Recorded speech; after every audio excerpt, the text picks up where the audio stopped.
The term rave is paradoxically one of the most divisive and controversial terms within the dance music community. This paradox has always perplexed me, so much so that it led me to want to know more about the very meaning of our shared interest. The term rave comes from the Middle English word raven, which means to become mad or to go in a frenzy and behave foolishly or irrationally. It would be the beatniks in the 50s who initially repurposed the term as a way to describe a particularly awesome party. This term would remain in circulation for the decades to come, until the late 80s when the acid house and warehouse party scene started exploding in the UK. It was here that rave was repurposed again as the name of a new kind of party, which promised a whole new experience. And from there, it just persisted.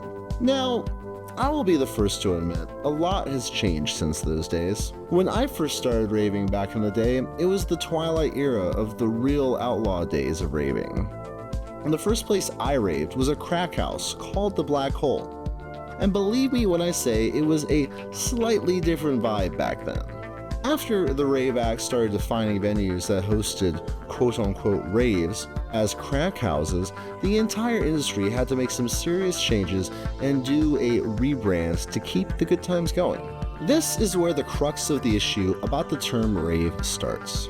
Many, I suspect of the same vintage of raver as me, say that unless the event is underground and like the old days of partying in bandos and warehouses, that it isn't a rave.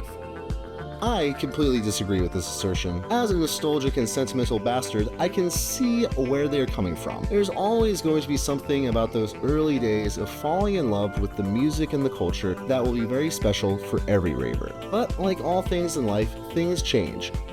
It is good that they do. There is an apocryphal tale that says that the term rave stands for Radical Audio Visual Experience. And while this unfortunately is not the true origin, I do think it is a great descriptor of what all this is really about. I have been to underground parties, warehouse parties, club shows, and festivals big and small. And while each has a slightly different vibe, the core thesis behind why we're all there remains the same. We are all coming together for an audio-visual experience. And what makes it radical are those feelings of freedom and oneness we experience when we're together. So it doesn't matter if it's happening in an abandoned railway tunnel or at main stage of Lost Lands.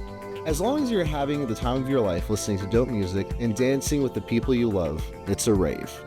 So get out there with the people you love, hit the dance floor, and find some new people to love, and go stark raving mad, and make some memories you will rave about for years to come.